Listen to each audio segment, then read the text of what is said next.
श्री भागवत भगवान की है आरती, पापियों को माफ से है आरती। श्री भागवत भगवान की है आरती, पापियों को माफ से है आरती, पापियों को माफ से है आरती, पापियों को माफ से है आरती। ओम जले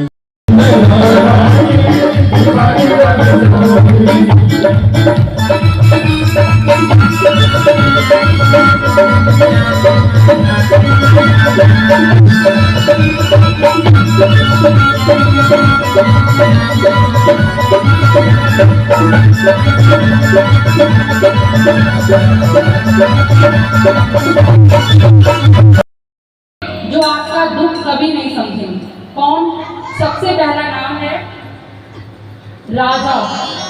जो राजा होगा वो आपका दुख नहीं समझेगा। आप कहेंगे नहीं राजा हमारा दुख समझ रहा है, पर उसके सामने अगर दो परिस्थितियां आए कि आपको अपनी गद्दी बचानी है या सामने वाले का दुख खत्म करना है, क्या करेगा वो?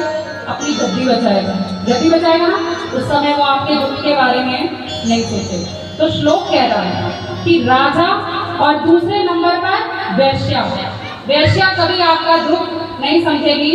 तो जो पुरुष स्त्री को पैसों से खरीदने का प्रयास करते हैं या पैसों से खरीदी हुई स्त्री से सुख चाहते हैं, वो इस बात को कान खोलकर सुन ले कि हमारा शास्त्र प्रमाण देता है कि वैश्या कभी भी आपका दुख नहीं समझेगी, क्योंकि उसको आपके दुख सुख से नहीं, आपके धन से मतलब है। जब आपने धन देना बंद किया, वो भी आपको छोड़कर चलती रहेगी।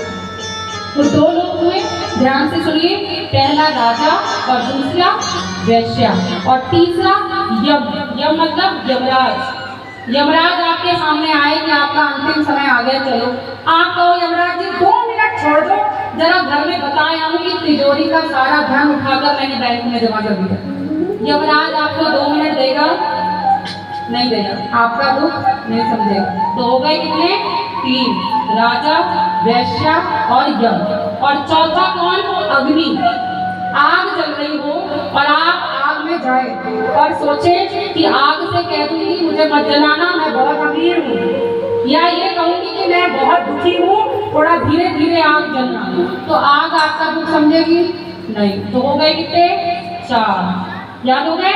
राजा, वैश्या, यम और अग्नि। 5वां है तस्कर। तस्कर मतलब चोर, डाकू, डकैत। ये वो आपके घर में चोरी करने आए और आप उसके सामने हाथ। बालक कौन?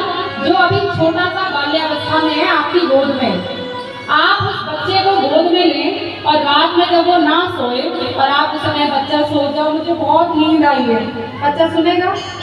उसको समझ में नहीं आ रहा कि मेरी माँ दुखी है, थोड़ी देर सो जाऊंगा तो मेरी माँ भी सो जाएगी, आएगा उसको कुछ समझ में? तो कितने हुए? 6। 7वां कौन हुआ? याचक, जो आपके घर मांगने आया।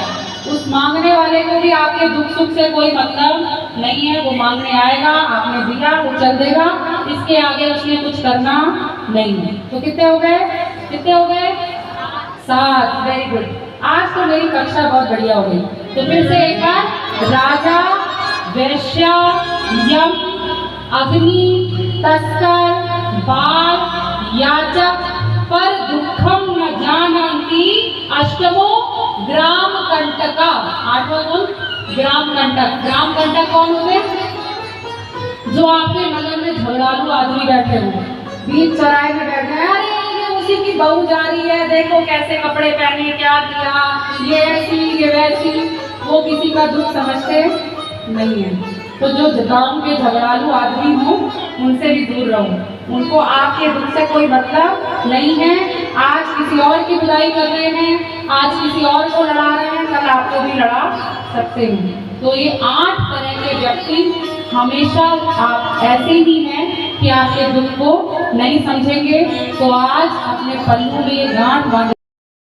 से कहा कि पहले गुफा के बाहर जाओ और देखो कि कोई इस कथा को सुन तो नहीं रहा, क्योंकि ये अमर कथा है, सबके बीच में सुनानी नहीं है, इसके बहुत सारे नियम हैं। तो बस तुम पहले ये देखकर आओ कि कोई है तो नहीं। पार्वती जी ने उनकी आज्ञा मानी और बाहर जाकर देखा कि वहां कोई नहीं। अंदर आई और भोले बाबा से निवेदन किया, प्रभु बाहर कोई भी नहीं है, आप ये अमर कथा मुझे सुनानी प्रारंभ करिए। भोले बाबा जी ने भी कहा ठीक है, और बैठाया और भोले बाबा ने ये अमर कथा सुनानी प्रारंभ कर दी। पर शुरुआत करने से पूर्व भोले बाबा जी ने एक शर्त रखी, जैसे हम भी रखते हैं ना आपके बीच में। कैसी शर्त अभी बताते हैं। भोले बाबा ने कहा कि जब जब मैं कथा सुनाऊंगा तुम कथा के बीच में हूं करती रहना। हूं क्यों? कि नींद ना आए, यही तो वजह है।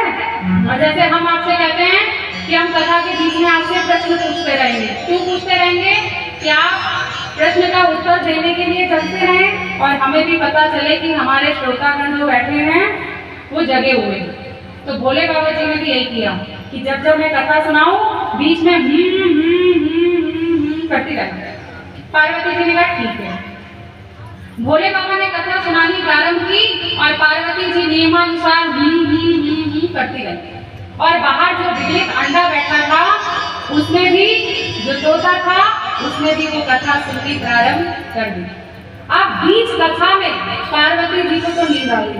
अब उनका तो बंद हो गया, पर तोते ने बड़ा अच्छा काम किया। उसने क्या किया? तोता है ना, तोता क्या करता है? जो आप बोलते हैं उसको नकल मारता है। ये नकल मारता है कि नहीं मारता? आप घर में तोता पालते हैं, उसको राम राम बोलना सिखाए तो राम राम बोलेगा, और गाली बोलना सिखाए तो गाली बोले। मतलब आपके वातावरण और संस्कार पर निर्भर करता है कि आप तोते को क्या सिखा रहे हैं। तो हमारे तोते ने भी यही सीखा और सुना कि पार्वती जी कथा सुनते सुनते हूं कर रही थी।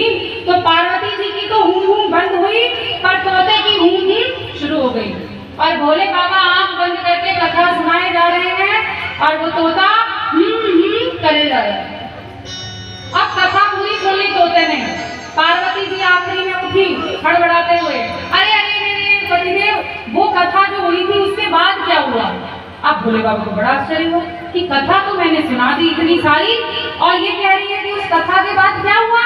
तो उन्होंने कहा, अरे तो इसका मतलब तुम सो गई थी तो हूं कौन कर रहा था?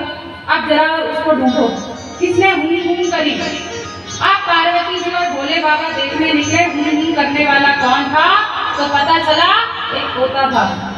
अब भोले बाबा पीछे पीछे पीछे पीछे दौड़े इस तोते को पकड़े। अब तोता बड़ी फुर्ती से उड़कर गया, और गया कहाँ वो भी कथा सुनिए। व्यास जी की पत्नी जिनका नाम है पिंगला, क्या नाम है?